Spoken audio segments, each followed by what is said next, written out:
Hello, everybody. This is Peter Palmiotti, and how you doing? um, of Human Art Studios, working on my comic retro. Hello, hello, hello. I am sharing my Facebook group, Create Own Comics Group, um, which you can go check out and join if you're a comic book maker and working on your own personal project. There's always people wanting to join. I wanted to make note.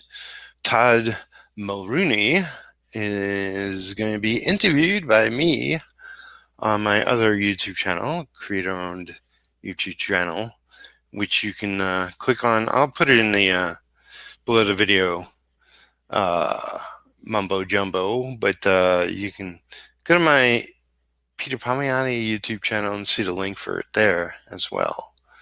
And we constantly have people, creators, posting their own projects here and development and Kickstarters and all that jazz.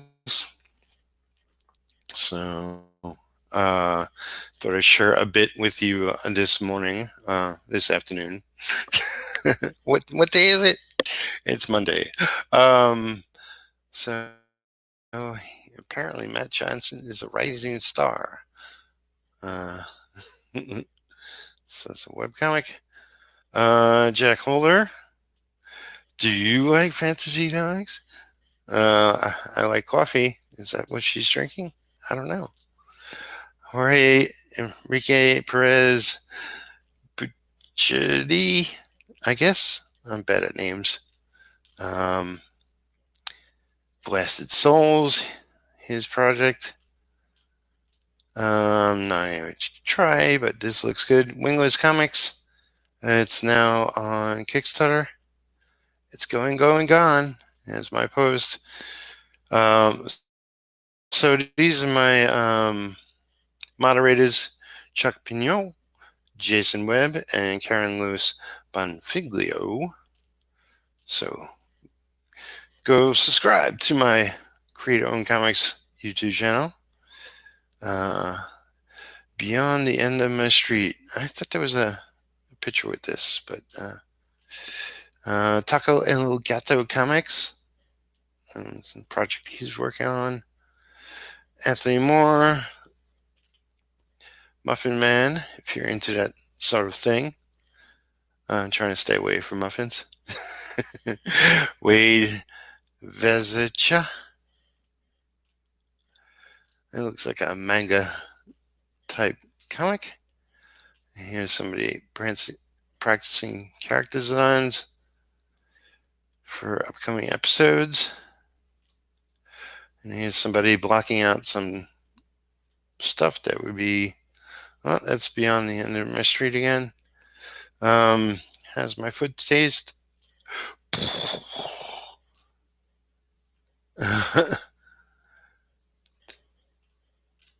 I try to keep the extreme stuff off the page if it's too bloody or too sexual.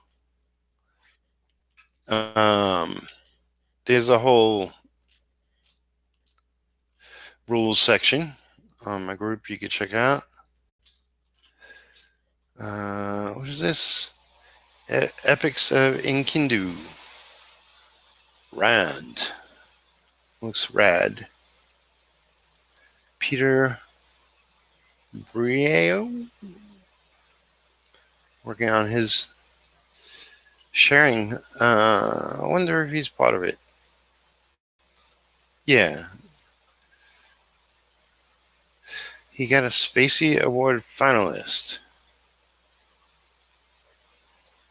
So he's not the writer, he's not the artist.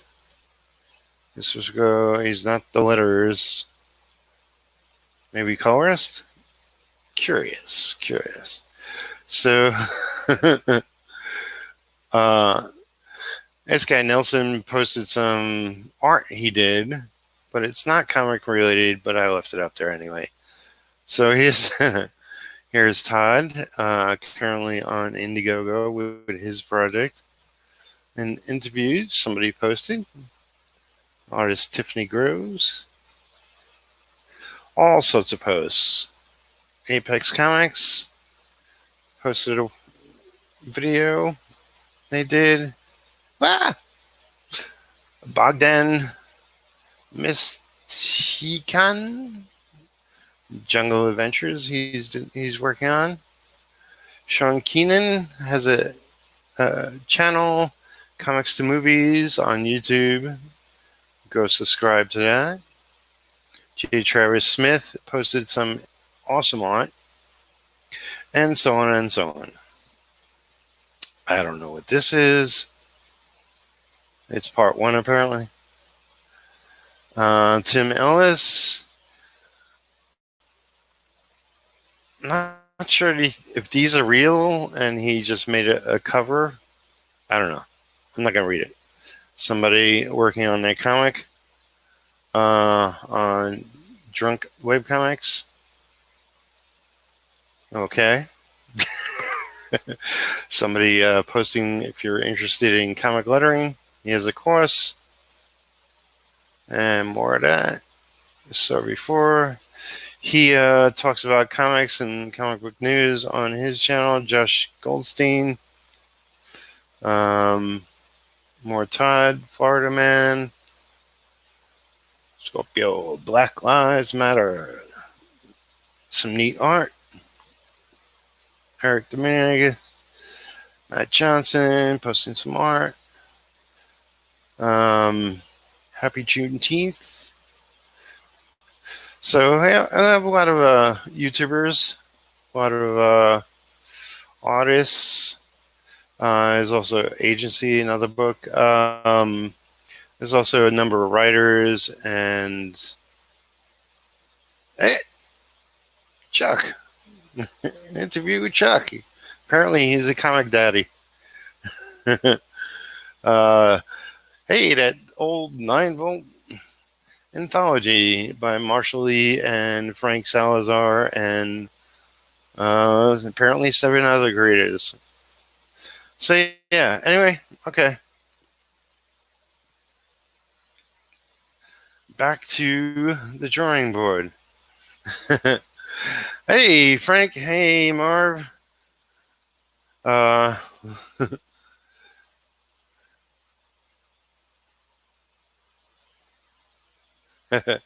See if a salt and pepper reference in the title. Ah, yes. Today's title. Push It. So Frank asks, what can we post and create our own fringe books or art related to our comics? You can post both. Anything in regards to your comic and your comic progress, where people can buy your comic, anything of that sort is acceptable. Don't have Facebook, but you can subscribe to the YouTube channel. And Marv says it's 6 p.m. Just resting a little bit before inking. And Frank says, sweet, I forgot I posted that in the group. There you go. All right, so let's get to work. Do I have tools?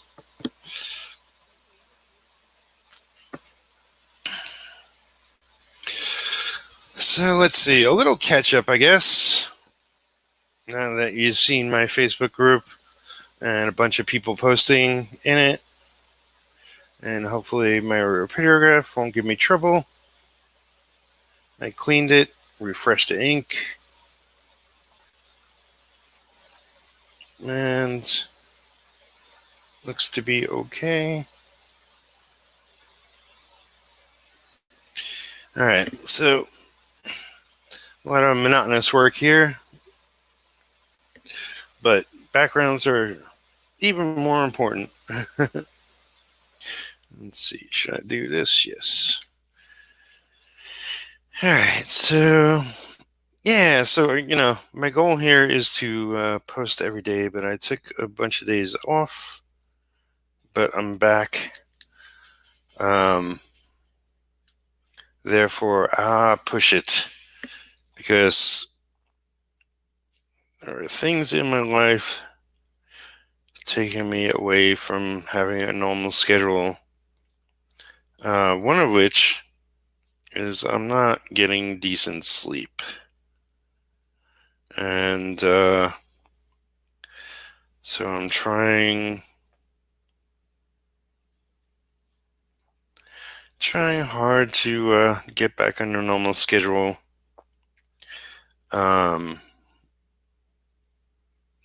There are things like deadlines which, I'll work above and beyond if I need to get something done ASAP.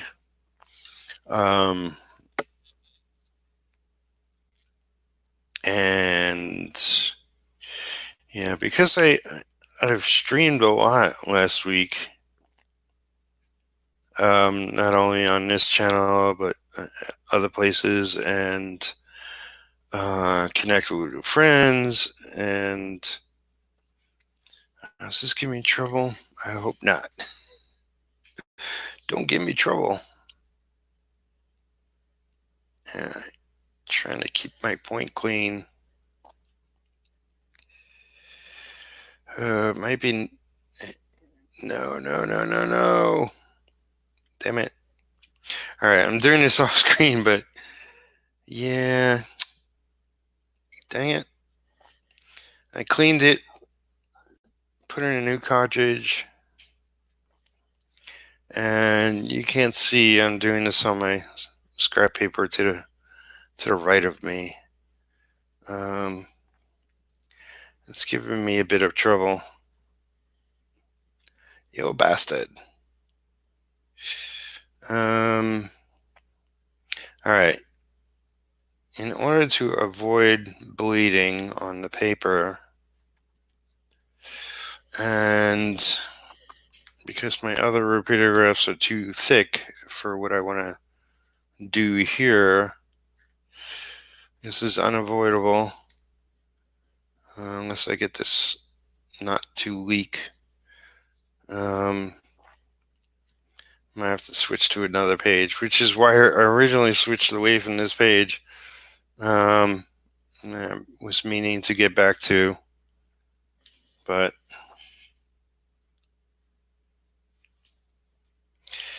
yeah. I got ink problems. Yeah. And so it goes. Might have to order a new tip from my repeater ref, or maybe a couple. But no funds for that right now, so it's gonna have to wait. But I got plenty of straightforward inking. I guess I can, if this continues. Yeah, alright. Looks like it's continuing to give me problems.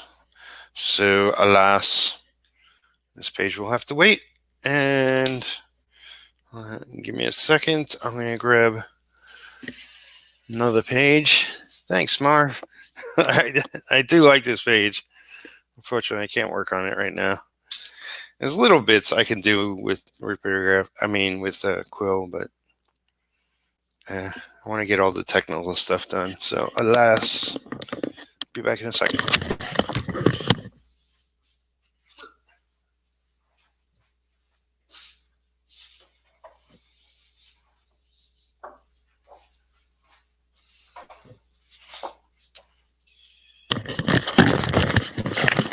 So back to the page.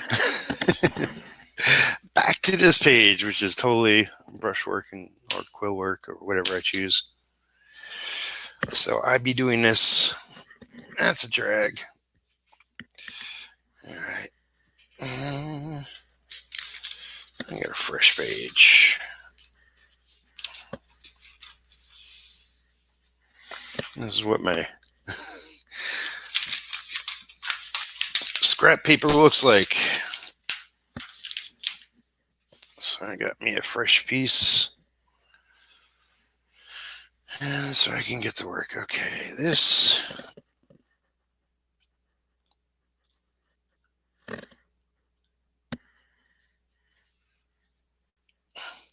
Yeah, so I really need to work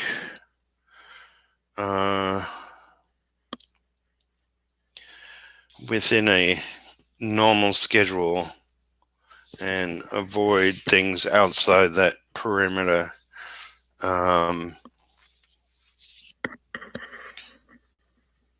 Unfortunately, one of which is, when I've done my friend Jeff Lafferty's ARTCAST a couple of times recently. And unfortunately, I'm East Coast and he's Mountain Time. And he doesn't start his until 1:30 in the morning, my time. And that's just too late for me if I want to get back to her normal sleeping patterns, which I need to.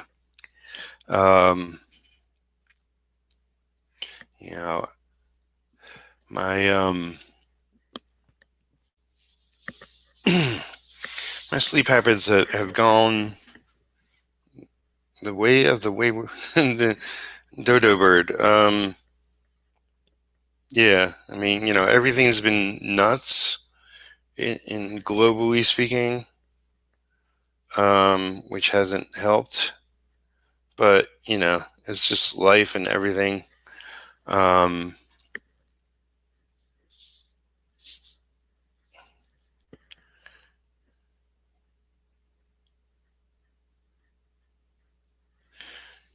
I started just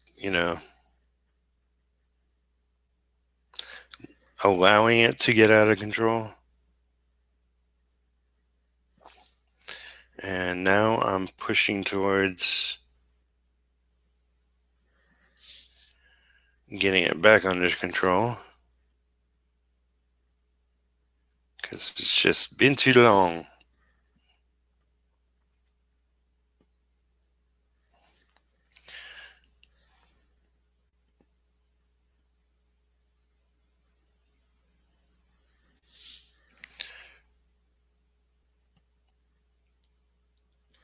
Yeah, my everything has suffered because I don't have a stable sleep schedule.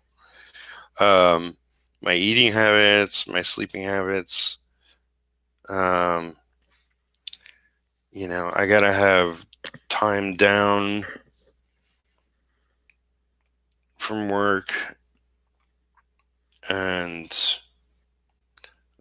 as it is, I mentioned this before. A friend of mine in town might be, well, he is going to be starting up doing a food truck. Sort of like, he got this. It's not a full truck. It's something he has on the back of his car that he'll tote around to different locations and sell, I guess, Mexican food out the back. And I agreed to help him out if all goes as planned.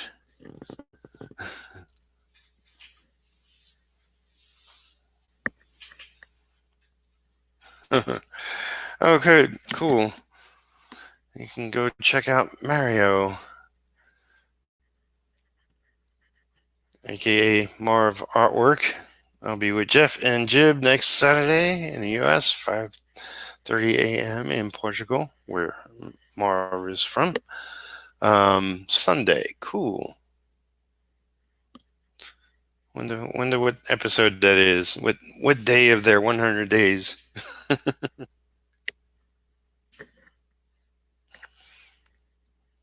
they're already, I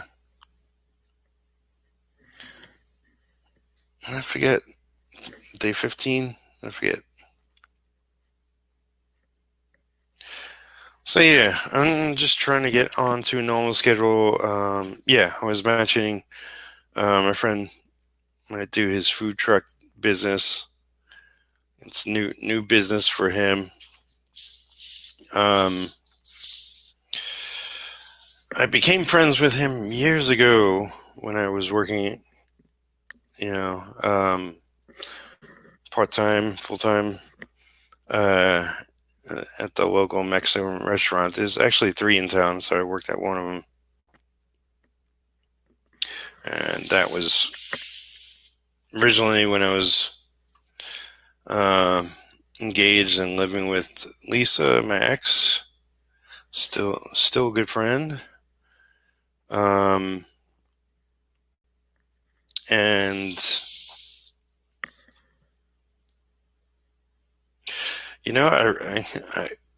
I almost would still be working there if I didn't have to work a full week. But the owner there, great guy, like his wife and everybody working there. But I was working there 6 days a week, 12-hour days, and that was just insane.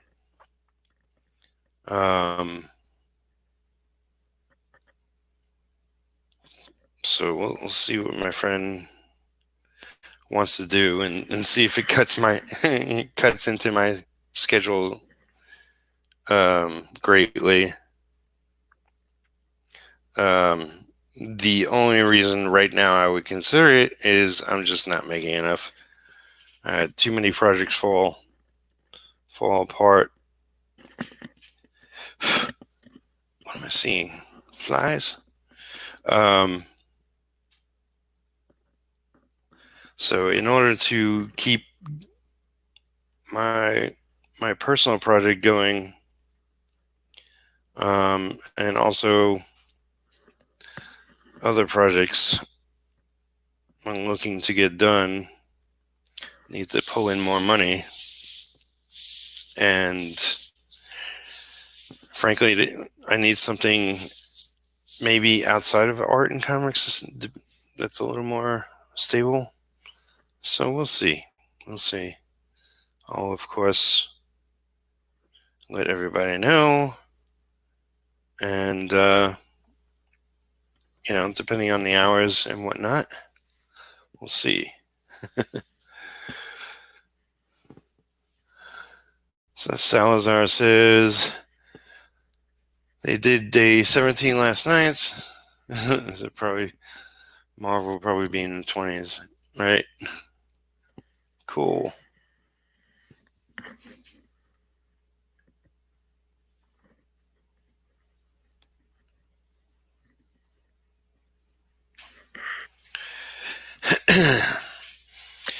So yeah, I mean, it's like in town, it's really like the only decent jobs are food related. I mean, the biggest thing is Amazon. We have an Amazon fulfillment center, which I did seasonal work at, and that's just they kill you there. it's good pay. Probably the best in town for what it is, and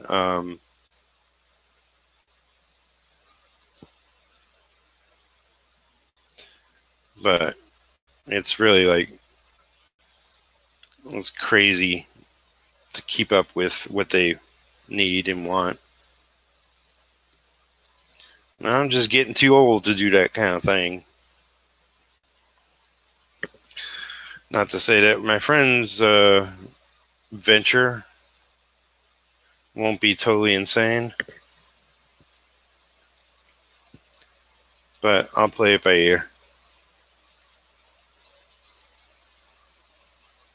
I was hoping this month I would be more on top of my workload. And when it wasn't going that way, I started this thing up with daily streams. And while things have improved, I'm far from getting anything done.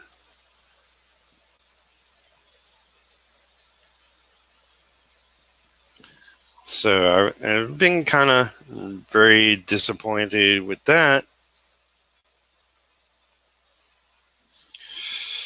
And my money situation and wanting the hell out of this apartment, but it's realistically not going to happen with the current level of everything. Um,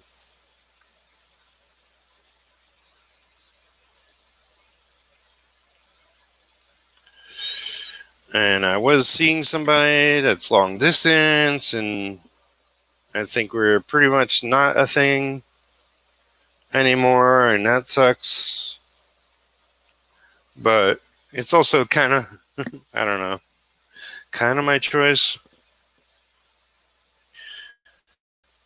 In all my history of having girlfriends, I never broke up with the girl.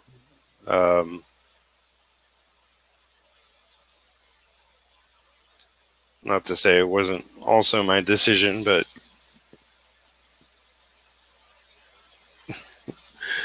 I think that's kind of a crazy thing. I don't know. Anyway, I'm sure I'll talk to her, but we're two different people. She wants to talk politics and religion. And while I'm not against that,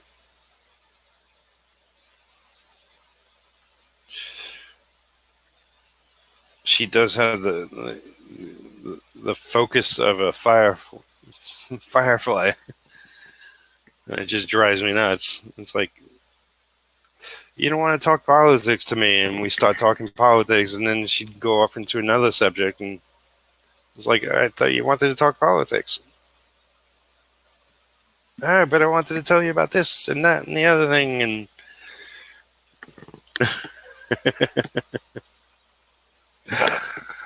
Jose Gonzalez, oh my God, long time. Hey, buddy. How you doing? It has been a very, very long time. I think the last time we were sort of chatting and hanging out, working on that webcomic of yours, which was a lot of fun back in the day, years ago.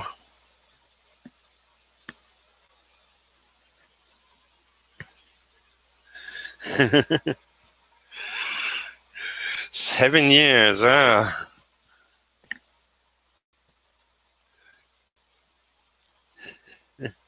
Wait, let's see.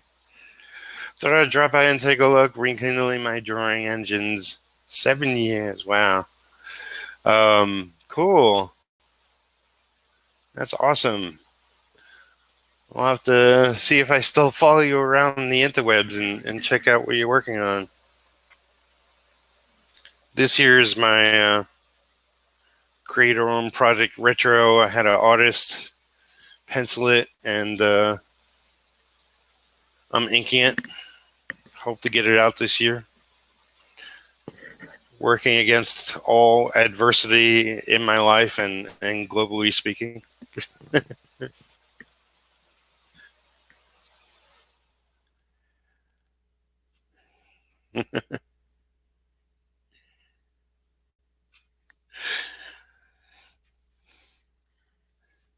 So let's see. Okay, let me catch up. Nope. Politics. Nope. Marv says no to politics. I totally understand. I'm not a big politics chatter, but it's like I could I could join a conversation talking about anything. Is really if it's geek related, I could probably talk about it longer. And wait, let me see. I missed one. Salazar says, I know a guy like that. He trails off from one subject to another. He talks politics endlessly. Yeah, it's like, yeah, it's, uh, I don't mind talking about anything. Just, finish a thought before before jumping onto something else. I guess it's more my problem. And Jose says, heck yeah, your ranking has blown the doors since then, man. I'm trying. I'm trying. It's like, if anything, I keep, it's like you really have to keep with a skill. Um, and I've been trying to open myself up to a lot more with writing, and I'm going to be penciling, and so I'm sort of in training mode on a lot of things, and I'm going to be publishing. So I got a ton to learn, and so I'm giving less time to inking specifically, and more time to everything else. But eventually, do a bunch of books, and all the skills, will hopefully one day be running neck to neck. I appreciate the compliment for sure. And you say, I'm still subscribed, haven't posted my doings yet. Just warming up with stuff. That's cool, man. And your work is magnitudes beyond what I remember. Wow.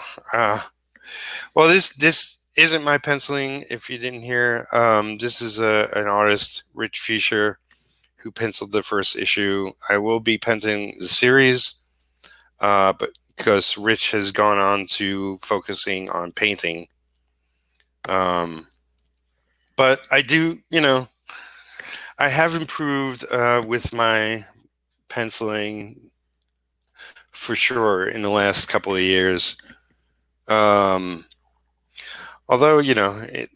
it's like I'll have great days and then I'll have sucky days. And I don't know if you've seen, but like I did a alien piece, which I really got to turn that into a print one day, that I'm extremely proud of.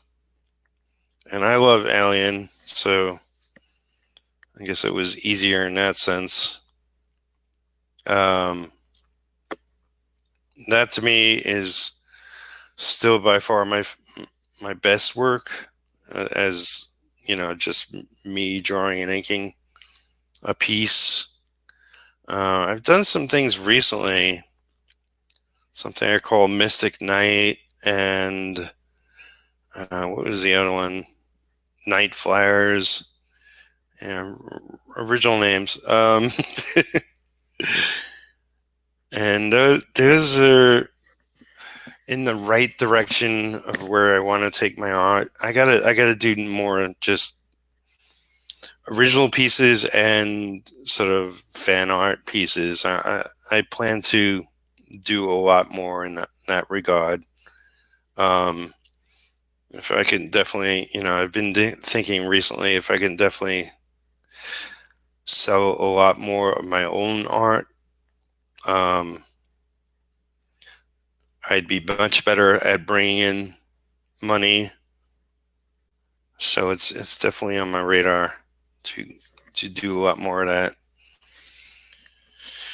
Boom, boom, boom. Right now, I'm sort of doing broad strokes with what I'm working on. I mean, in regards to this page. Part of it is sketchy, and part of it is the fact that you might not be able to tell on camera, but it's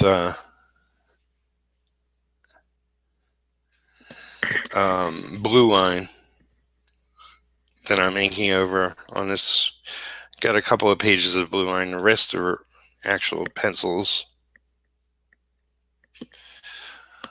So it's a little harder to see the finer details. Jose says, I'm subscribed, haven't posted. Okay, well, I did that. And I did that. And Marv says, I can't find your channel, Jose. And Jose says, as we all, yeah. I think I understand when that comment fit in to what I was talking about. But definitely appreciate coming around, showing up, checking out what I'm doing. Yeah, I feel like I'm like many in the industry. It's like the eternal struggle to do your best work and get the exposure we all need, and be at the level in our craft where we want to get at, and and how life gets in the way most of the time.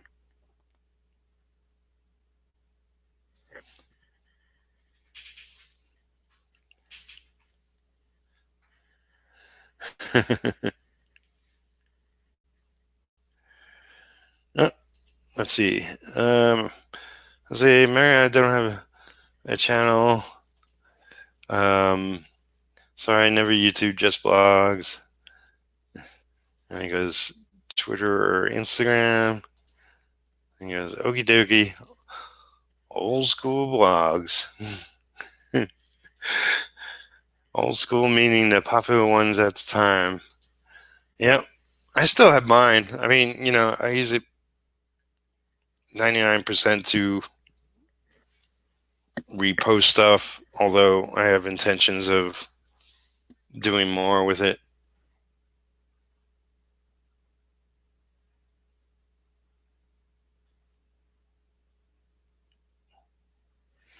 Yeah, one of the ways I want to improve the art I do is a YouTuber, Robert Mazzullo, I believe he pronounces his name. And I want to follow his videos and post videos of me sort of taking his lessons and post that to my blog.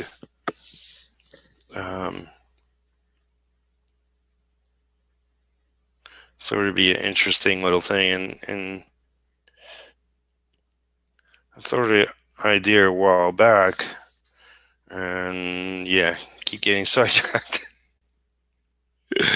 Oh, but alas.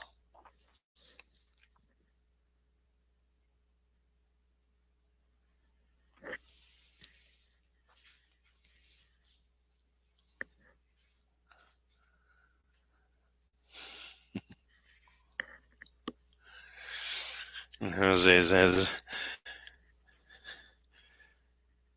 that's got a good variation. Okay. Okay, here we go. Used to hang on DA and DeviantArt, so you can go find his work on DeviantArt at that link. It's a good variation of my old stuff. Blogs are under reconstruction. And he says, variety, I meant. Got a good chat going today.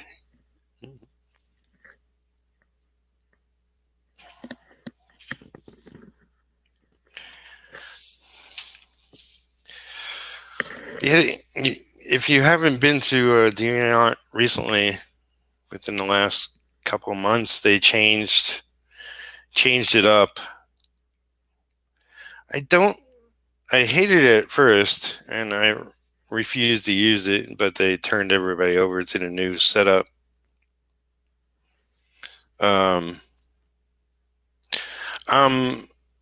active on there inconsistently. It's like I'm more consistent on Instagram and haven't been consistent on there just recently. But still, more new work there. But DeviantArt changed up their thing, and I don't like it. Like, journals used to be spotlighted on the page, and now they're not. It's more of a showcase for the gallery or your collections, and I don't really do collections. It's more work than I can afford to put into. I don't know. Maybe I should. I still like the site, though. It's still a crowd I used to be very much a part of, and it meant a lot of people there that I just don't know elsewhere. Much like MySpace back in the day. Man, MySpace was the original site I was on.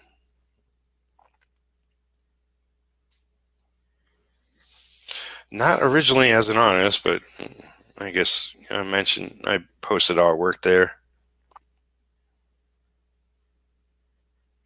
This is not the new MySpace. This is the original MySpace, which I took my page down at some point. Oh, when they introduced the new MySpace, which I tried to be a part of, but it was more for music, from what I could tell. Man, very old stuff.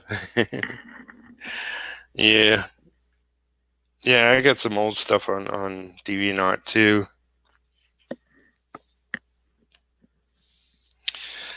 A lot of it's like, wow, that's bad.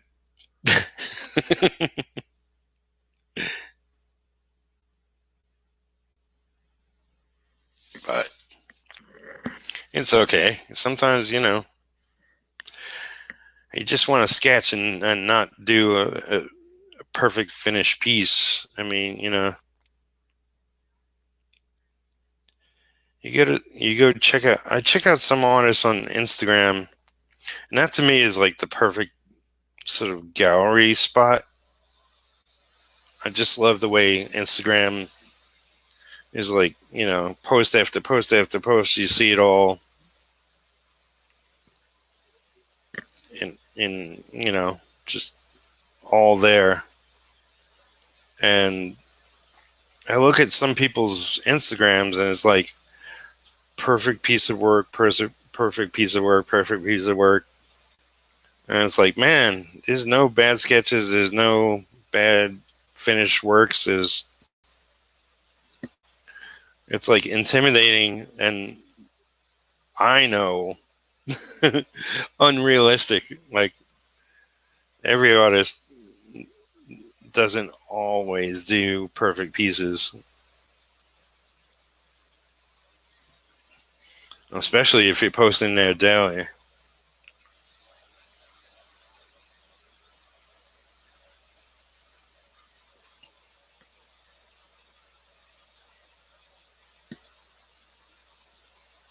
Well, it's interesting. Let's see so many diverse artists, interests.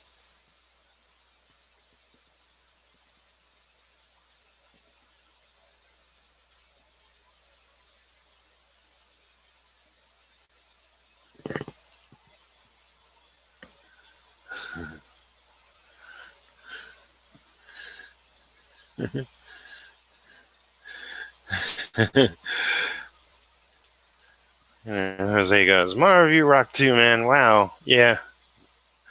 Marv does great work. He's been doing it for years. And he's working on his comic now, Sin Killer. I think it's low. LOL, you guys. Mara says, thanks, man. Jose, I'm just graffiti at the moment. Pencils, wannabe inkers, and so forth. Yeah. I started that way too. Cool. I'm at the I don't care stage. Just satisfied with drawing something. Yeah. I mean, that's the way you got to do it.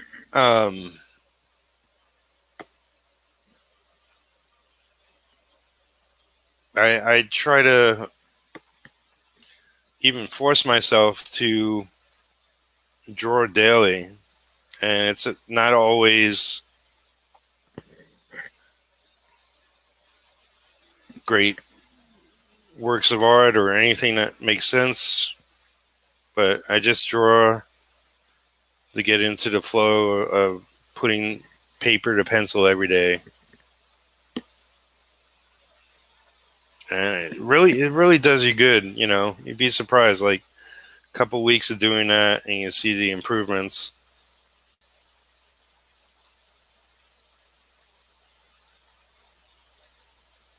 You know, I started. I started actually probably using reference last year. Like I'm just the kind of guy that sits down with paper and pencil and thinks of something and tries to draw it. And I started using reference, and like a lot of it was for drawing females, which I still lack. I'm much better at drawing guys. And I don't have a problem with that. When it comes down to it, um, you know, like with my experience thus far of using references, like, yeah, I mean, if I want to use reference, I could pretty much pull it out and do something great.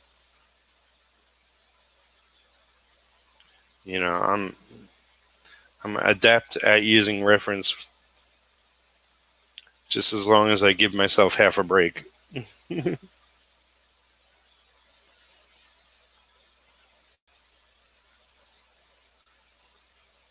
It's all about not rushing and just be focused on what the result is you're looking for.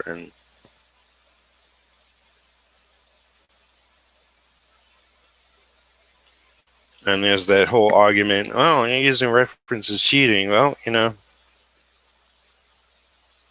the great painters of the 18th century, 19th century, whatever it was, they use reference. Anybody who's any good uses reference.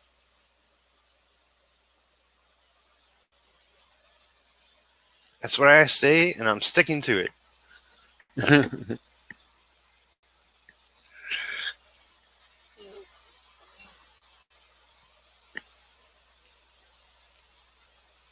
And Jose goes, just satisfied with drawing something. Absolutely.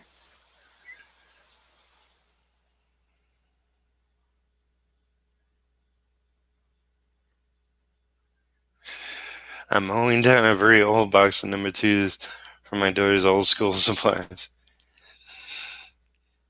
She's too good for them nowadays. All right, man. Cool. Well, thanks for coming by, and thanks for hanging out and chatting along, and take care, buddy. Cool.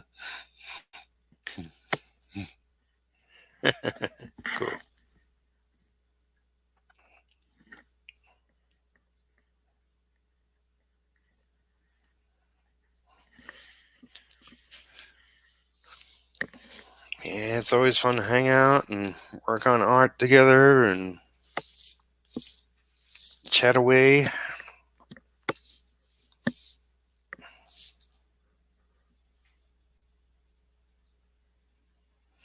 Yeah, this blue line is way too light. I'm gonna have to pull up the pencils next time.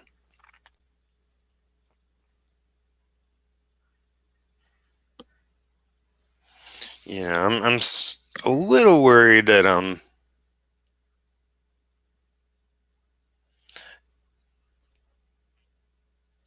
going by eye a little too much on what I think is on the page.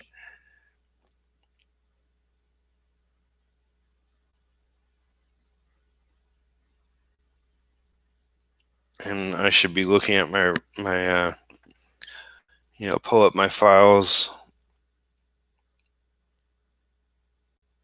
Maybe what I need to do is pull out my laptop and get out in the other room when I do these streams and have that off to the side with whatever page I'm working on so I can see it better.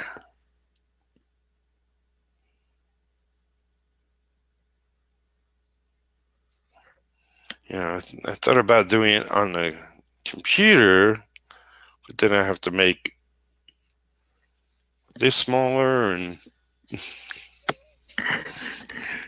the streaming screen smaller, then that the artwork would be smaller too. But if I have it up on another computer essentially, then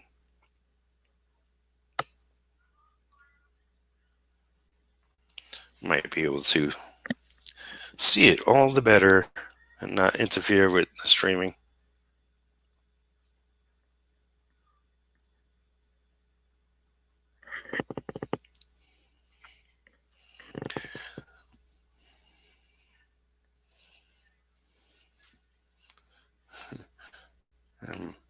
R says, moving from my bed to the drawing table. I'm glad I forced you to get to work.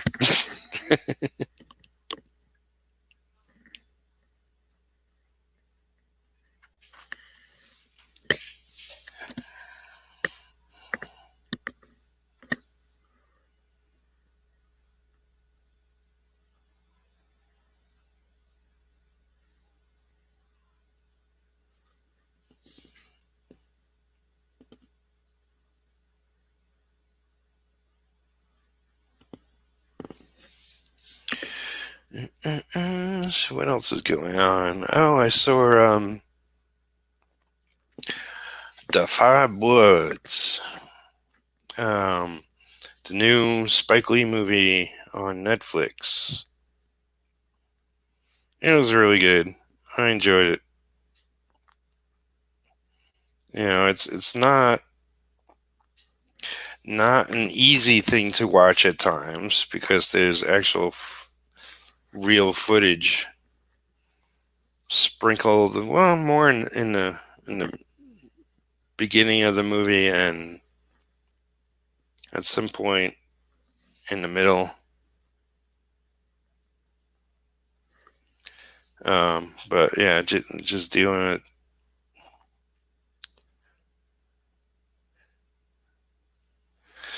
five guys from Vietnam and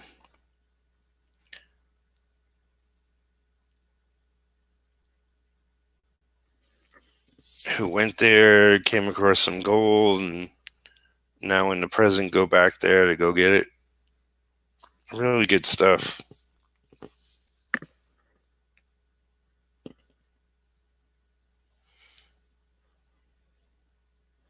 I've always liked Spike Lee's work. He's done some different stuff, but he's always interesting. His last movie, The Black Klansman, I thought that was awesome. From the trailer, I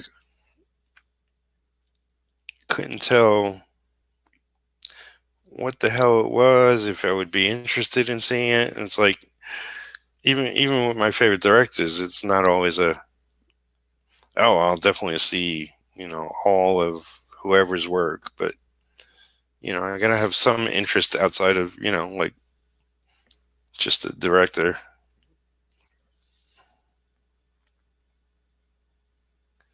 Black Klansman, I had no clue what it was about. I looked into it a little bit, and I was like, it could be interesting. It was a true story.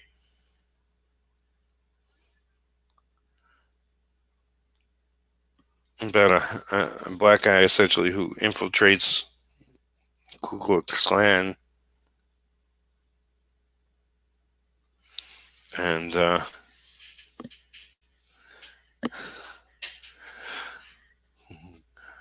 Keith. Keith says, hello, everyone. And Mara says, now movie, I've got to see it. There you go. Yes, you do. Mara says, hi, Keith. Keith says, Keith Harper, thought I would hang out and get some coloring done. Awesome, awesome. Please do.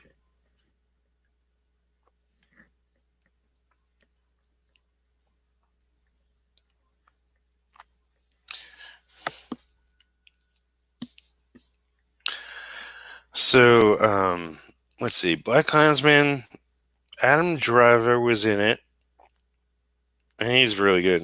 He's really good in the movie, and he's done some really good stuff, not just Star Wars. And I forget his full name. He's like three names. Denzel Washington's son was the lead actor, and he's so good.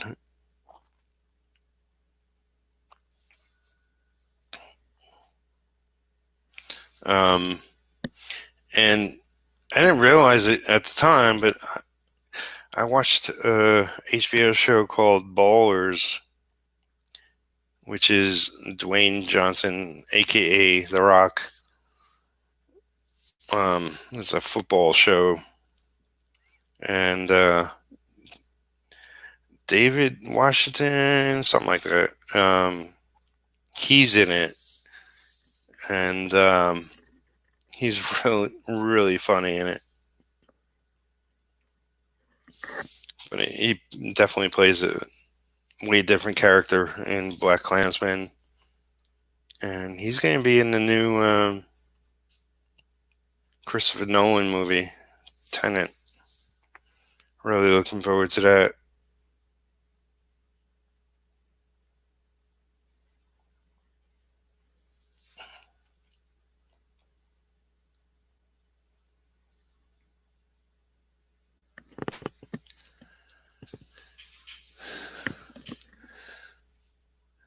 And Keith goes, "Is that retro you're working on?"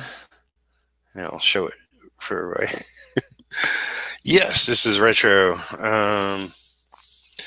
I'm randomly jumping around pages. I tried to do some background inking with my repairograph, but it's bleeding, so I jumped back to page 9, which I started previously.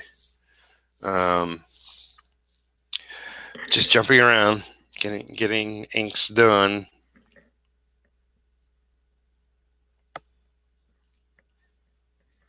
I got this project, which I want to get done this year. I got the next issue of Hawk of New York. That I want to get done. Hawk of New York is created by, written by, and penciled by Randall Bishop. And so I have the first batch of pages for that, and he's going to be jumping full time on it next month. I think because his schedule frees up.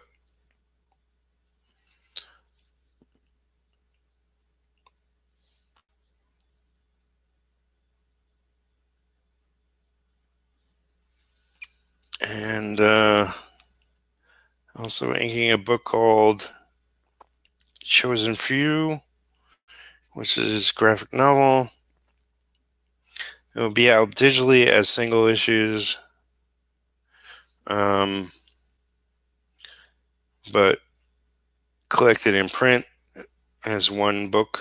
So essentially, graphic novel.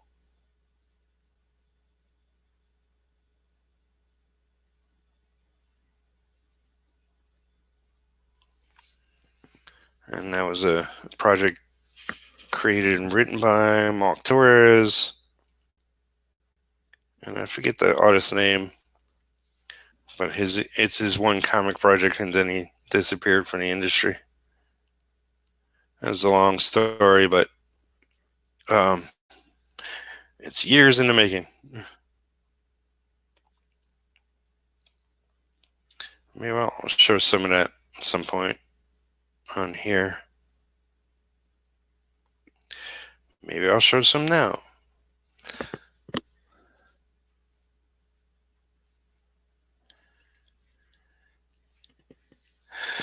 uh, I gotta remember to turn off comments too. Okay. Marv says, when you say true story, the Quinn movie was 80% a lie, man. I was pissed.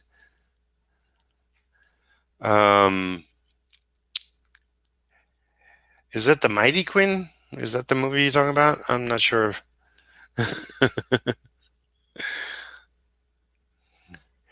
And Marv says, I was thinking of hiring an artist to draw issue 2 of my comic. It's taking too long to finish it. Yeah. I mean, that's why people collaborate to get books out quicker. I know a lot of self-publishers, well, a few at least, that are just writers and a hire artists to work on their books. This is not a bad idea. Keith says, how many pages do you typically ink a day when you're in the zone and really grooving? Man, it's been too long since I've been in the zone. About a page. I'm kind of slow. I am way too precious with my work. But yeah, let me go see if I can grab a couple of pages of Chosen Few. I'll be back in a second.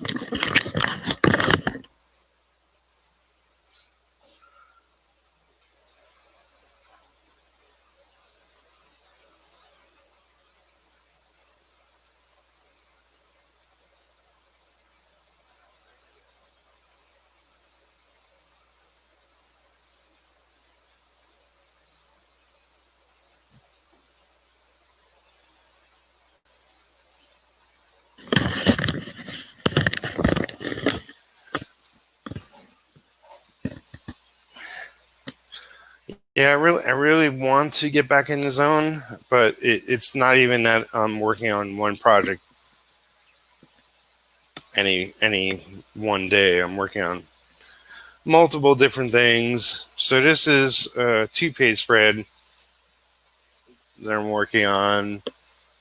If you could see, kind of, sort of.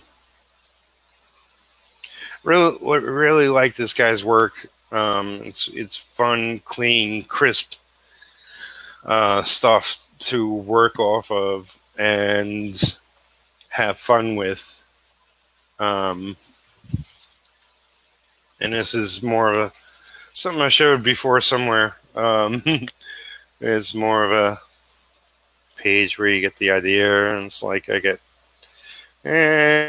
90% done.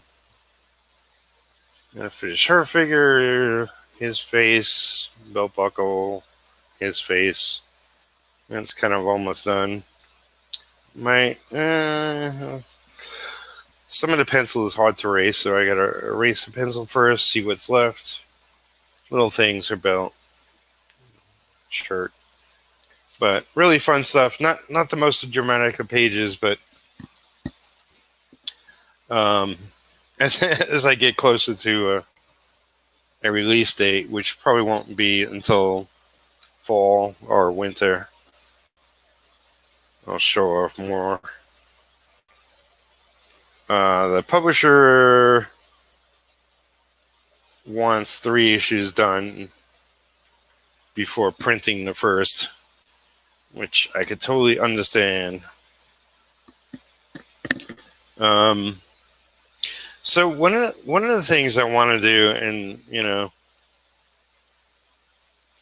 I mean, everything right now is subject to me bringing in a better income, but one of the things I want to do is more of a free-form webcomic, like Keith here in the chat is working on his webcomic. And if you want to promote it, you could talk about it in the chat. I'll put it up on the screen. And yeah, it's like I came up with an idea for a webcomic, and I really want to sit down and work on it in between other projects and sort of commit myself to a page a day in regards to the artwork. So if I was to, write and sort of plan out a bunch of pages, I can do the art for 5 pages over a week.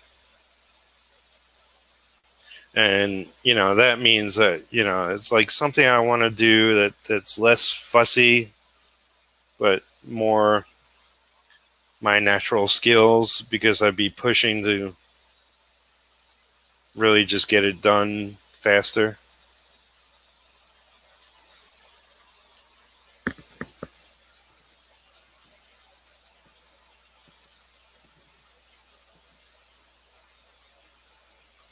I know, like, to a certain degree, like working on the next issue of this will be easier for me to a degree, because I'll be penciling and inking. And, it's not that inking for me is hard, but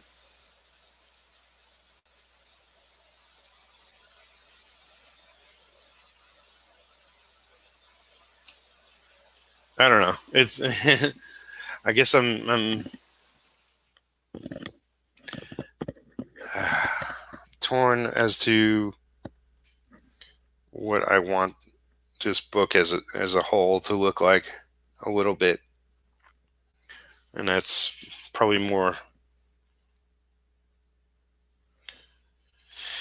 I'm used to working for other people. I'm not used to working for myself. And it's something I gotta get over. All right, so here we go. Catch up in chat. I have the same issue. I'm trying to break my preciousness habit. Yeah, exactly. There he goes. Nice.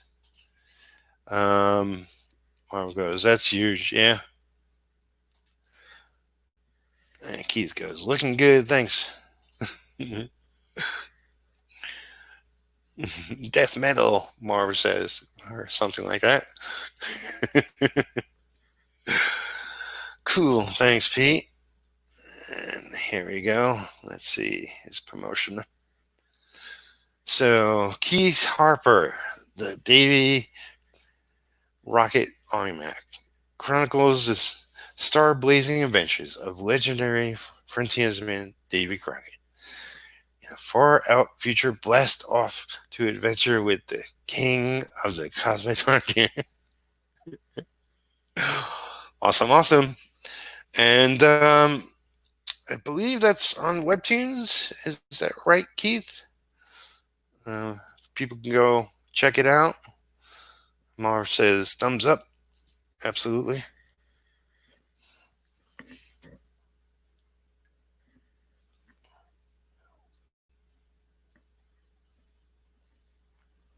Yeah, different creators have different strategies as far as getting and building an audience. Some people just go straight and finish their comic and then publish it and offer it up for people to buy, or some people go to Kickstarter Indiegogo route. Some people, yeah, do webcomic. Some people even just do, a webcomic as a preview. Like, here's the first 6 pages, 8 pages, whatever. Check it out. If you like that, then, it's available here, there, everywhere, whatever. Obviously, having a bigger audience helps no matter what you're doing. Um, you know, for those that don't know, yes, I already kickstarted my project.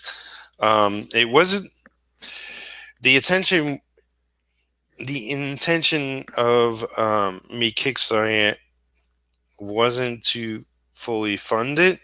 It was in part to see what my audience was, um, and in part to see, well, I mean, frankly, everything that would happen. Um, you never know until you do something, and I wanted to really get on the board already.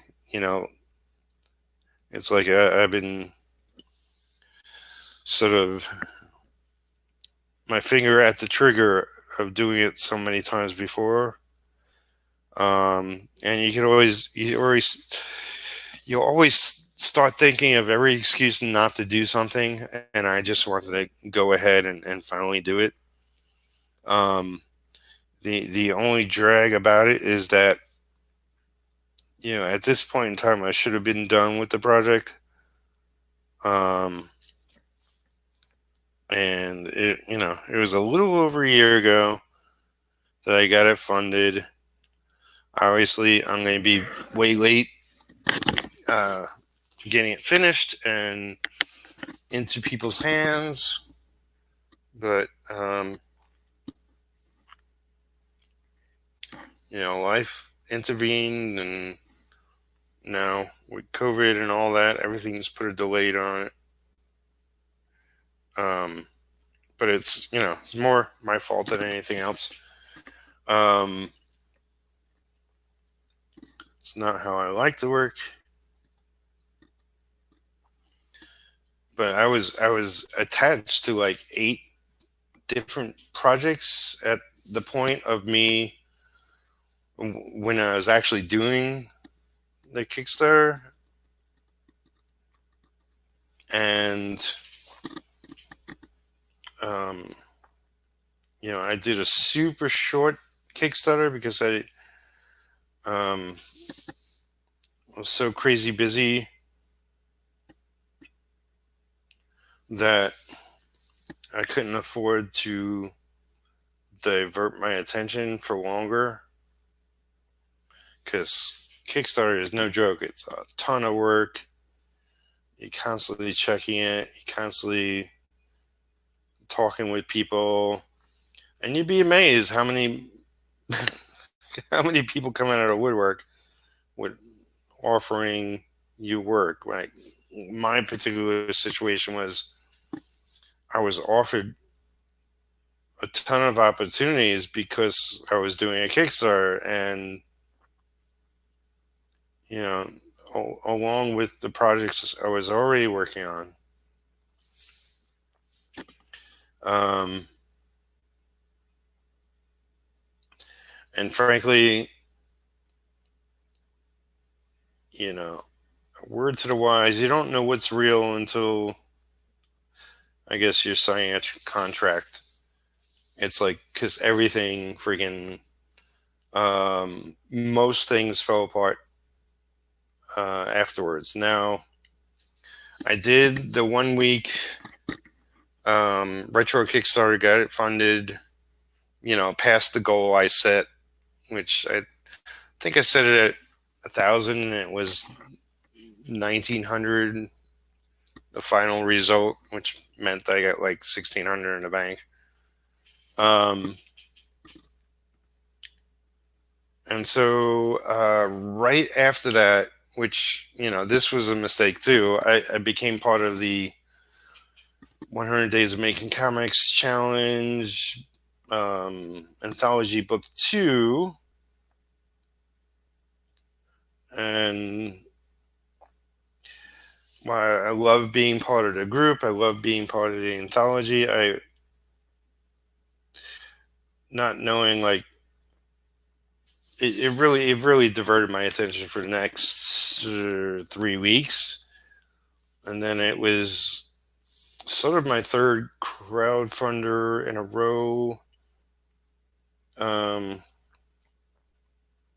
After that, because right before Retro, I did a sort of a GoFundMe for a digital tablet, because a lot of people were telling me to get into digital inking, you make better money, yada yada yada.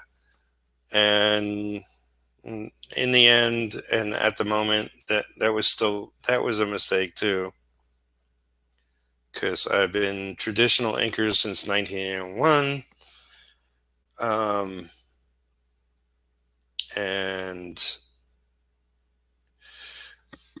I tried dabbling in that, and that meant learning a whole new thing. And what came of it? Nothing, because I didn't have time for it at the time, and I still don't. I made too many mistakes in a row and paid the price. So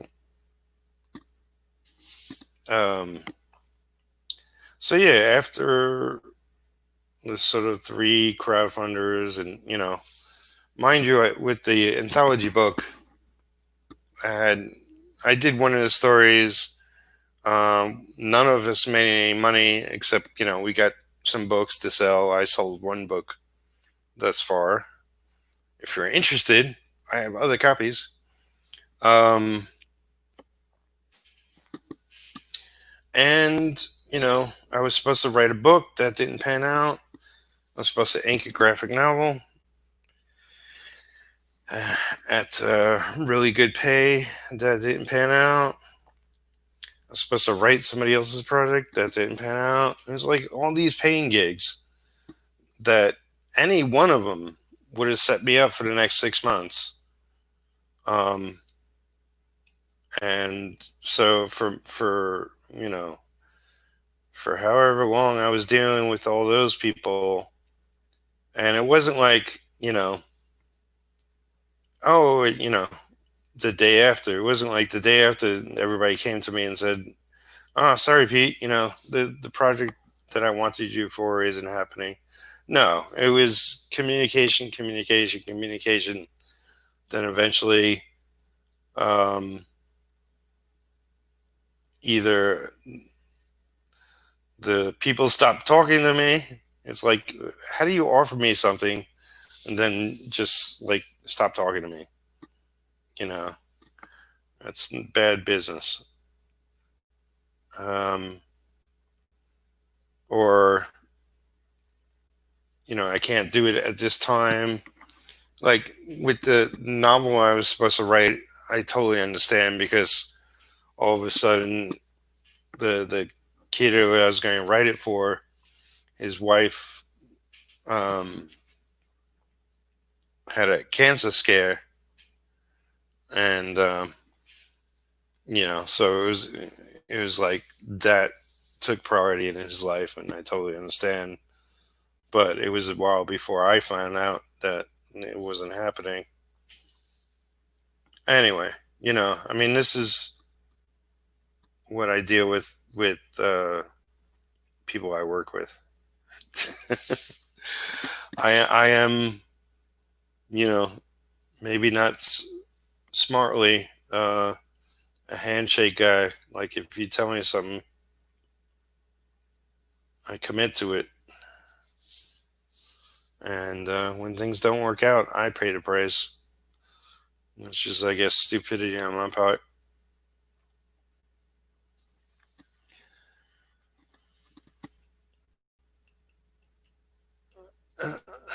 Let me catch up before diving further into my stories.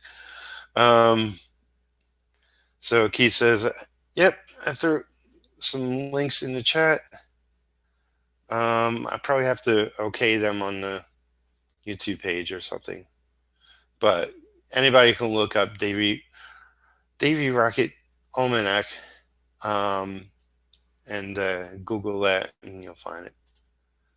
Um, and Mar says, I'll get a few pages in the anthology first."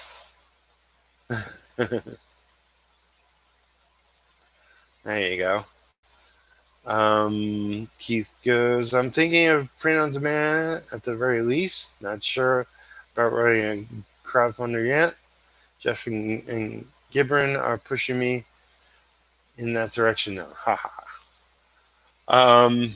Yeah, I mean, it's I did it because it's the risk I needed to take, and in the end, it was a risk worth taking. I just screwed up things, and I should have had it done. Um, but to me, it was like I did it because I was never going to get it done. So it's a catch-22 in my world, and that's a lot of things. Everything's my time is a catch-22, but so Keith goes, "Yeah, freelance gigs can be shady." Yeah. Um, Marv goes, "Not Kickstart. I'll go to Indiegogo. Got to talk to my buddy Ricardo, who's going to do the digital part of the comic first." Cool. Yeah. I mean, there's Kickstarter is the first one. Indiegogo is just as popular now with comic books. Um, I've got the 100th anthology from Teresa. Awesome, awesome. Davy, Rocket King on the Space Frontier, says Salazar. I'm following Keith on Instagram. Yeah.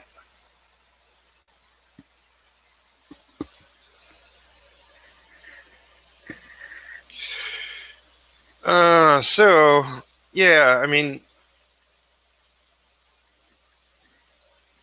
I'm sort of in a pickle of my own creation right now, but uh, I weathered some storms in my career,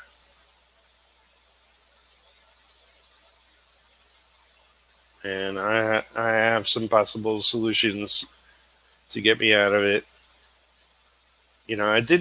I have posted some stuff on Facebook. I'll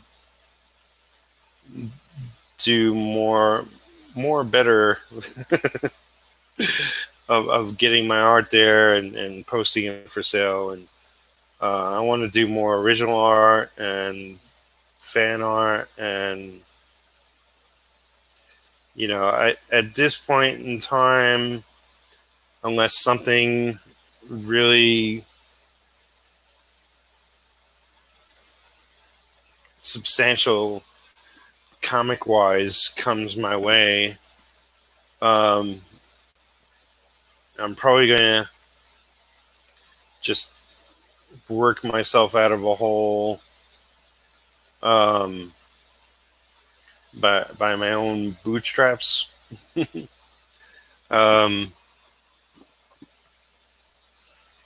I love working with other people. I love just like being the anchor on a project. I've been doing that more than anything else. Um,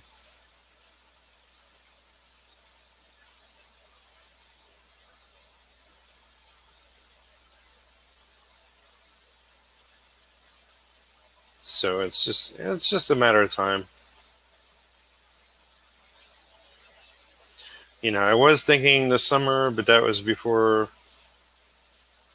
Like that was my initial intention for at the beginning of the year, and because of COVID, that's really put me in more of a bind because it's definitely screwed everybody up work wise.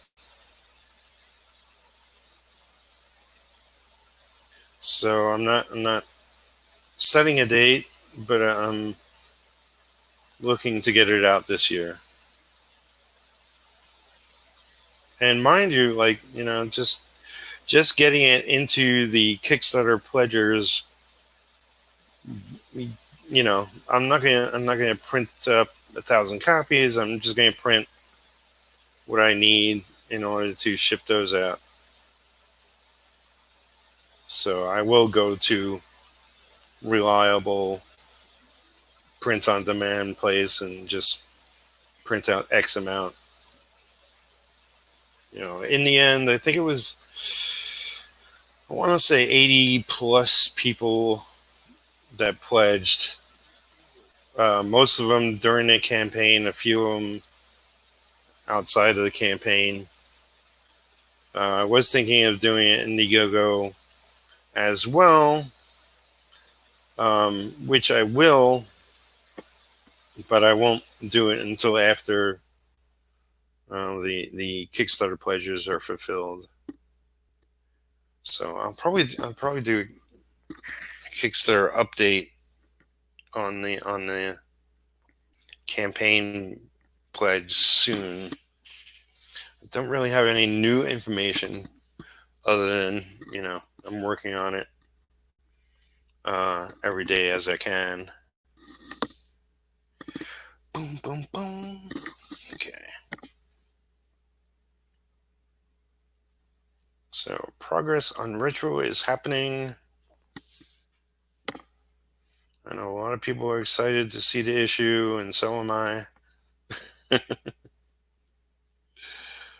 And yeah, so next month I'll start working on production, even though there's still plenty of inks to go and got coloring and all that jazz.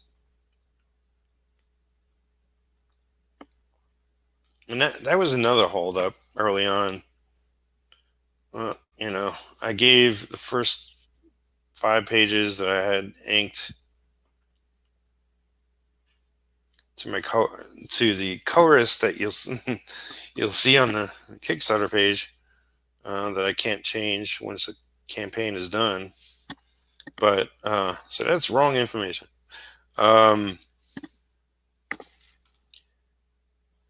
So I didn't give him 5 pages. I gave him like 3 pages, and he had the 3 pages for a month.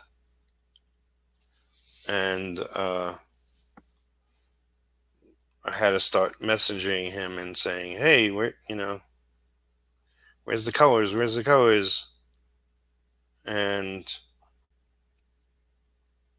now, mind you, I paid him for 3 pages right when I initially got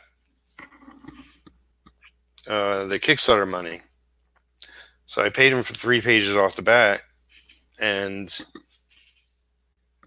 took over a month, and then he sent me a page colored.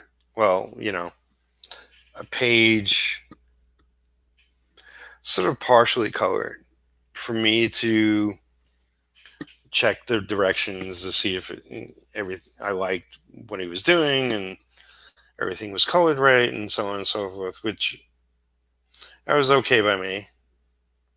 So I made my notes. Then he sent me a final version, and I made notes. And mind you, like, this is my book, and I'm working with a colorist, but I'm not loving the what I have to go through in order to get what I want. I wish, in a dream world, I would have had exactly the colors I wanted done the first time. But you're working with people, and that's understandable. It's like, you only get to know exactly what to do by talking to each other over time and working with each other. So it was a learning process, and a process I didn't love. And, down the line at some point I'll hire somebody to do that because I don't love the process. Um, Although I do feel the need to state exactly what I love and don't love. So nobody else can do that but me. Uh, so yeah, it being my creation, my book, and you know, so such is the way it gets done. Anyway, the long and short of it is that he didn't deliver in a reasonable amount of time. Even when I said, like, hey, this is taking forever, can you speed it up? In the end, he covered 5 pages in the cover which was done before the campaign, and it took him over a month to turn in 5 pages. When it really, like, um, you know, a colorist, if that's what they're doing for a living, and it's my understanding that's what he was doing for a living, can turn in 5 pages in 2 days. So I waited above and beyond, and it pissed me the hell off, and it really screwed me up big time because I loved what he did. It was perfect, and now I'm going a whole different route because I don't want to have to pay that kind of ridiculous money. I don't know. It's just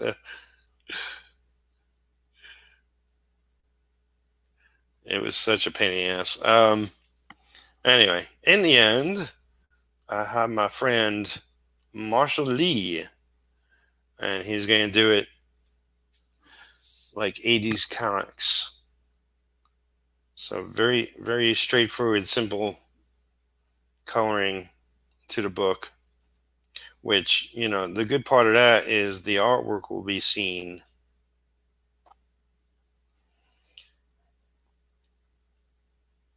A lot of computer coloring usually covers up all the details you're putting in. So my fussiness would have a heart attack if that was to happen.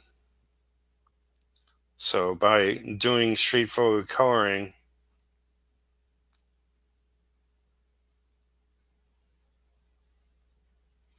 you'll be able to see the artwork in glorious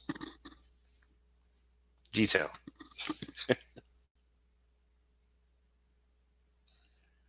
Hopefully. Mind you, if I'll have to okay the printed version. If I don't do my job right, then you won't see it. Okay, let's see. Let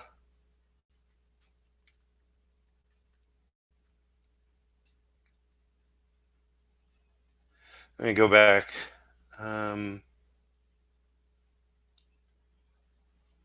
Get rid of all that.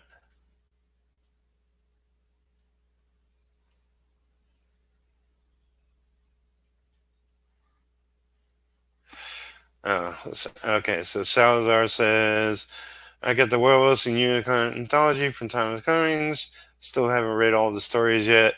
Yep, there's 28 of them. Takes some time. I mean, they're short stories, but I mean, you can choose to read them all together, but you know, I think to fully enjoy them, you should read one and contemplate on the artwork and story over time before reading the second one, and so on and so on.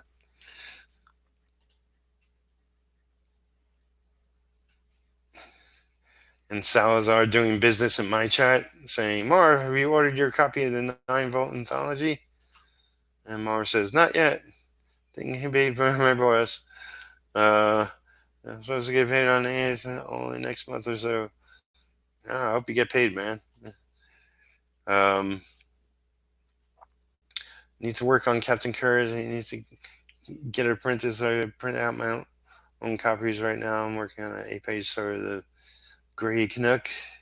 I'm not Canadian, so I'm doing research. um, yeah, I recently got a printer scanner, um, which is a beast.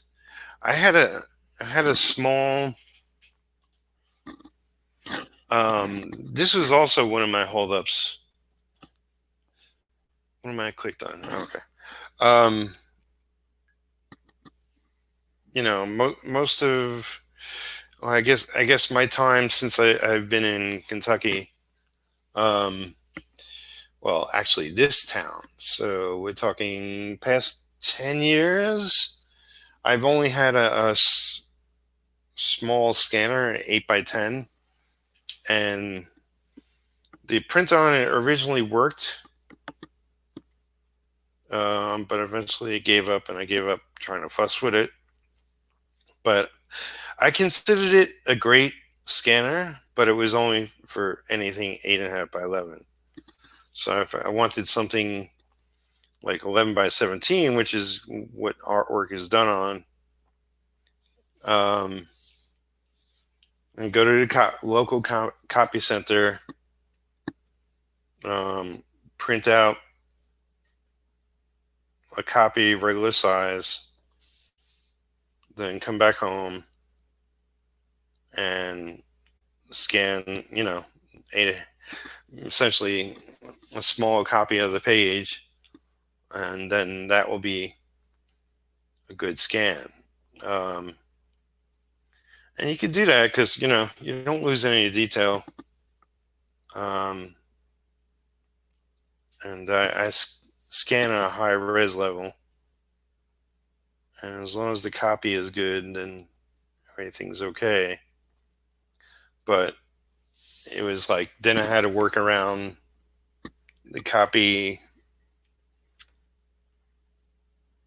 center's schedule, which was, I think they were pretty much 9 to 4:30, and it was only Monday through Friday. It's like everything in this small town is like, you're not open weekends, you're not opening after regular business day. You only open a limited business day, and it super sucks. Anyway, I worked around that schedule for years as two of them. When I first started getting into Blue Line, I had to go there, and 50-50 chance they knew what the hell I was talking about. And I worked with them 100 times and still only got like a 50-50 shot that they could blue line something for me, print it out onto comic paper.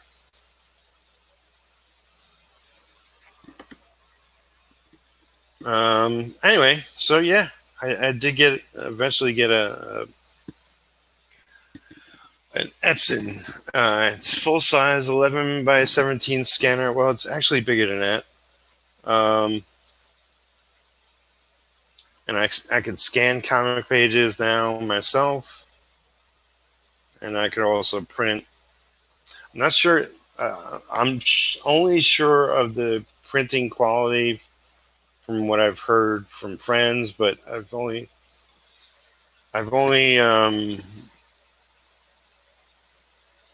printed out, drawings or an ink pinup. I haven't like professionally printed anything on it yet. Um, I definitely don't have the paper to do that, so I have to at least pick up some better paper. But I hear immensely good things as far as people's experience with this. Um, and it's well worth the money, because you'll make it back if you print out prints, or I'll make it back. Some it'll save me, you know, walking to the local copy place 1,000 times.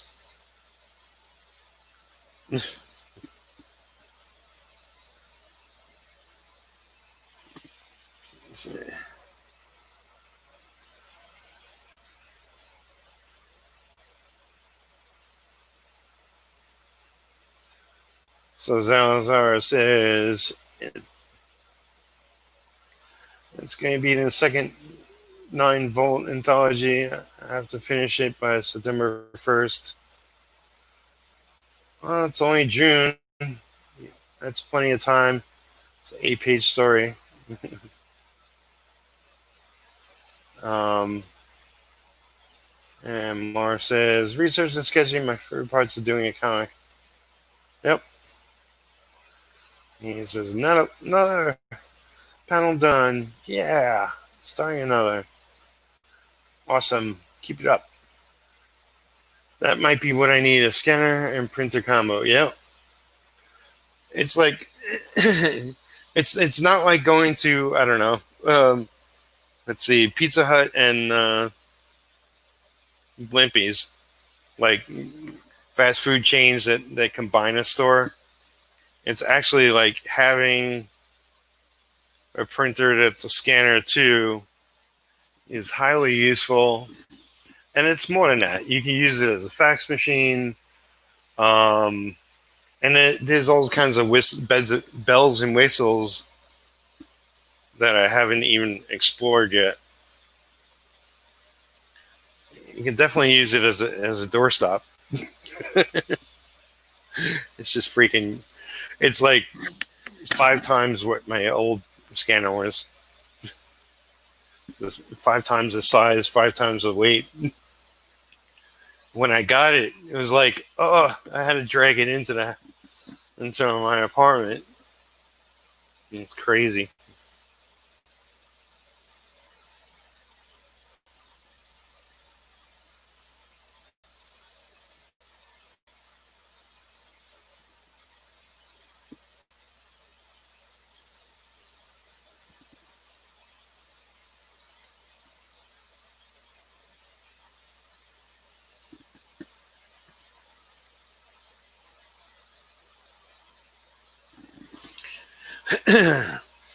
This 2-page spread, of which this is the right hand. It's going to be awesome. I'm not sure. It's going to be hard to color, but it should be really interesting. I'm going to have to work with Marshall to figure out the coloring.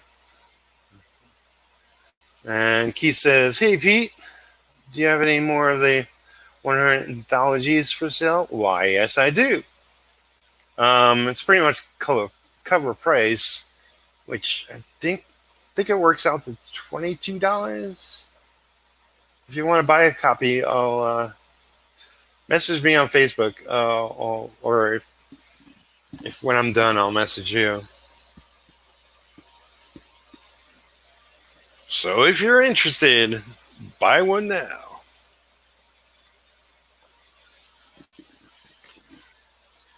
And actually, I'm thinking with my story that I did, and because I guess technically it's been a year at this point, we have permission to print it ourselves. So I'm thinking I'm going to release my anthology story, and I might, Karen Bonfiglio helped me with the lettering, but I might re-letter it, because I screwed up and I did the art small and didn't have the exact measurements. So she was a huge help. She reconfigured the pages and lettered it herself. Totally helped me out in getting it in on time. I'm I've lettered some stuff, but I'm not a master, and um, to do it fast, I would have made it crap. Um, but I'm kind of interested in reconfiguring the pages, which means maybe stretching some panels or the page a little bit, um, and then lettering it myself, and possibly even coloring it myself, and making that available in a sketchbook. Now, mind you, I need to get retro done first. I need to get another book called Arena done, which I'll also be self-publishing it. Um,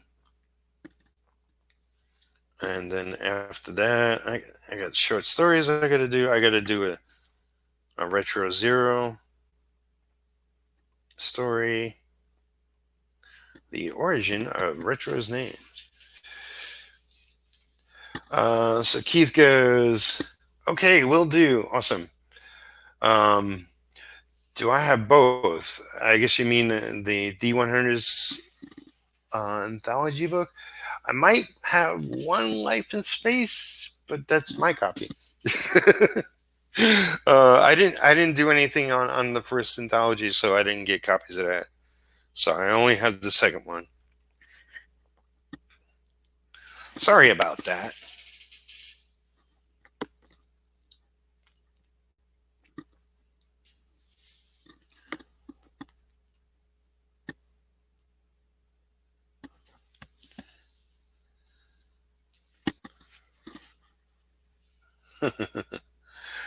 And Keith goes, Frank, I just ordered the 9 volt. Awesome. And Frank goes, that's a good thing about the 9 volt anthology. We don't have a contract, so we can print out stories as soon as we finish it. So, how's that work?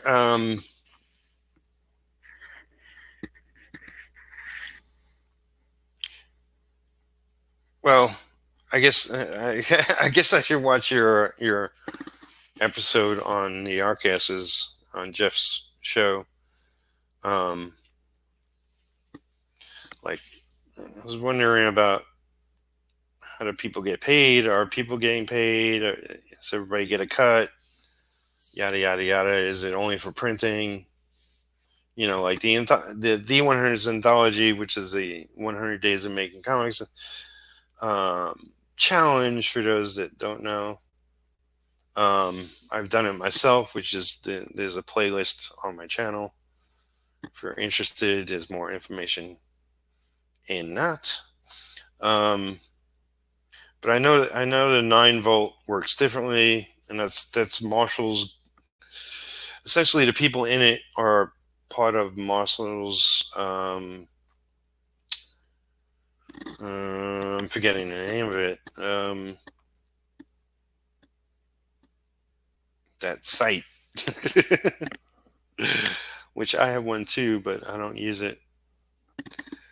Um, all right, I'm gonna have to look this up. Hold on a second. Oh, dang it! What is it? This is Discord. Yeah. Okay. I, I remembered it just before it showed up. Yeah. On Marshall Lee's Discord, he has a thing for people to contribute to the 9 volt anthology, and I guess all of the details are there, and I could probably read all about it there. Um, I'm way in over my head right now. Otherwise, I probably wouldn't mind being a part of it. But yeah, I got to stick to getting stuff of my own done.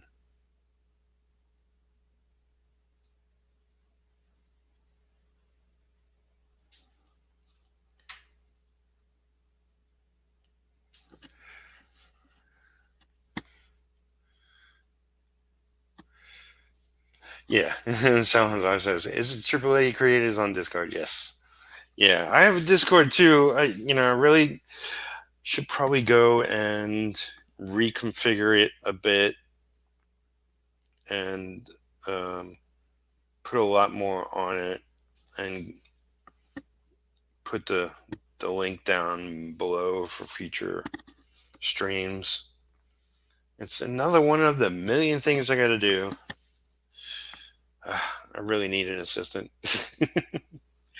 I just want to do art. Just let me do the art.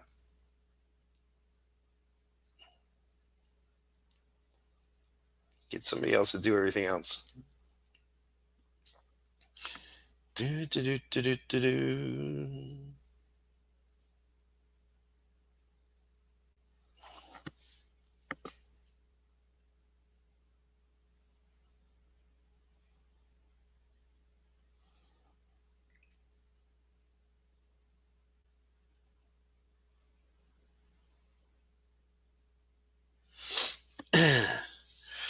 I just love the fact that I made a hero with ridiculously long hair. That isn't a girl. He's a rock star hero.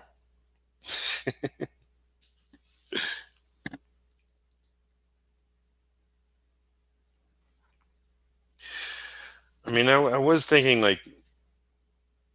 um, like I don't know if any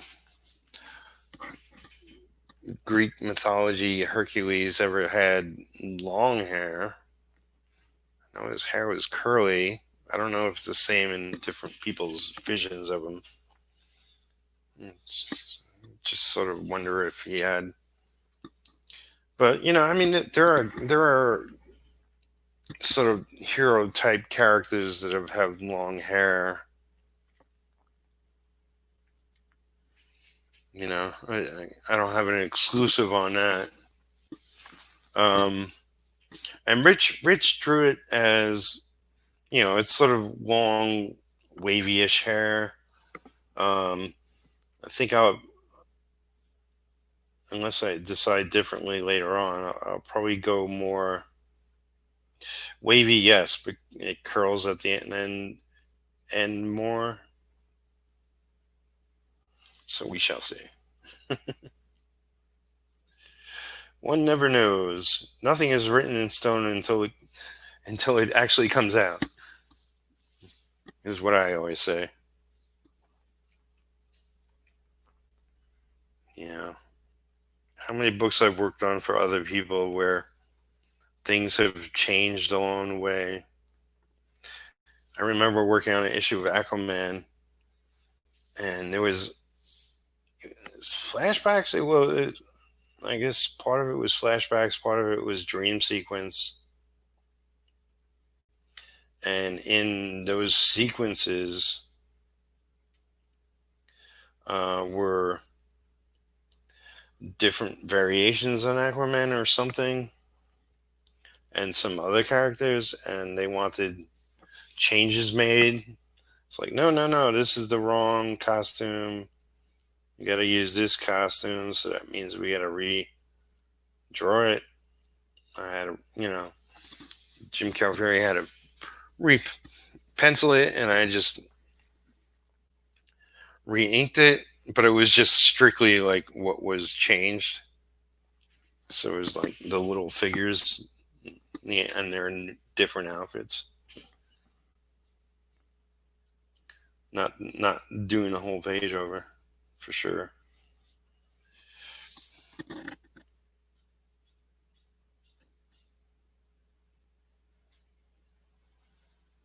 Sounds like there's somebody digging outside. I hope they're looking for gold.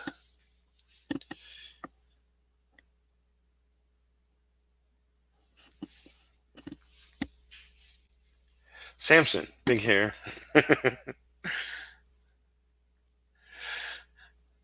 Delilah kind of. Yeah. That's right. Samson was, yeah, cut his hair and he loses his powers.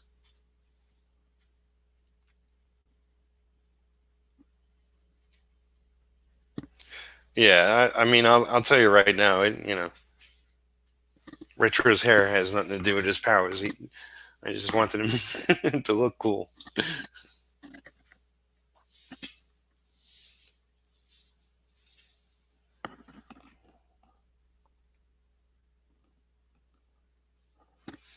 To me, it's kind of a remark on the ridiculousness of uh, superheroes' alter egos. Like, the fact that Clark Kent looks exactly like Superman, except for the glasses he wears. Like, people can't tell he's Superman because he's wearing glasses.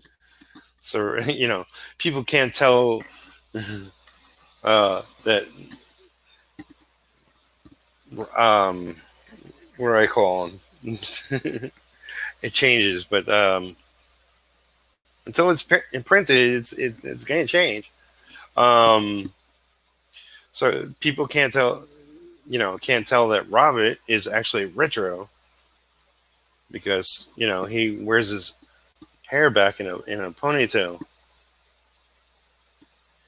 when he's a civilian.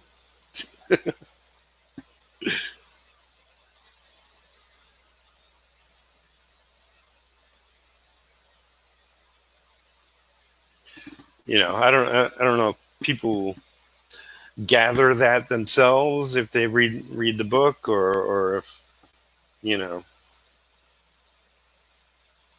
but to me it's something I laugh when I think about it.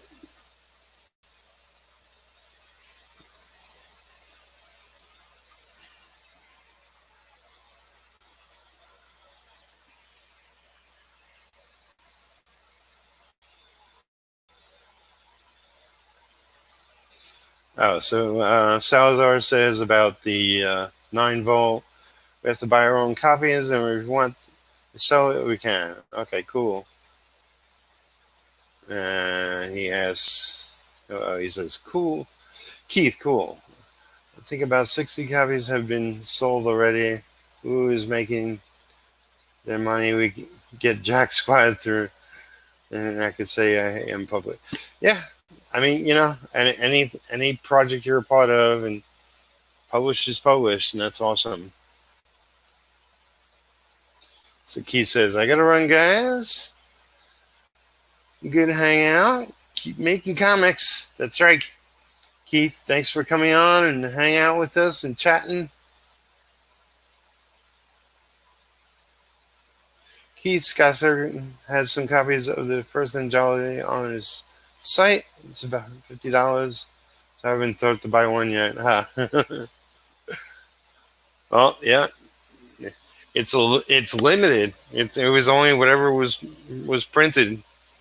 They don't keep making new copies, so it's I don't know if anybody else of the first anthology has a copy.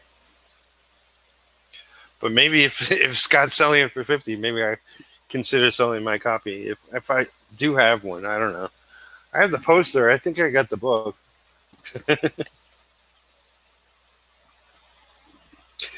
All right, yeah. I guess I should wrap up. Been going about 2 hours. So thank you everybody for checking out my stream today. Um, I usually post beforehand as an upcoming stream before I get on. If you want to keep tabs of when I'm streaming, make sure to hit the bell as well as subscribe to my channel. I'll be streaming tomorrow, working on my comic, and tomorrow night I'll be interviewing a comic creator, comic maker, Todd Maroney, who's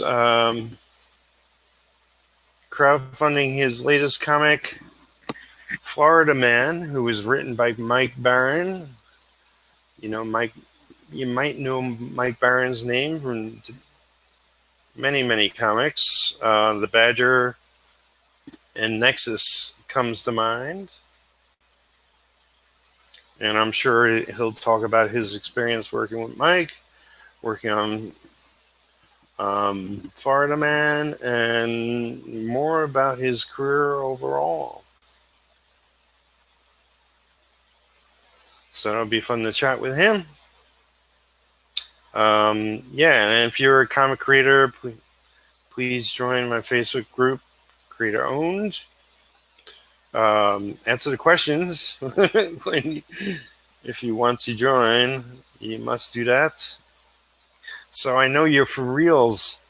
Really, I get a lot of fake freaking accounts trying to join my group, and I don't go for that.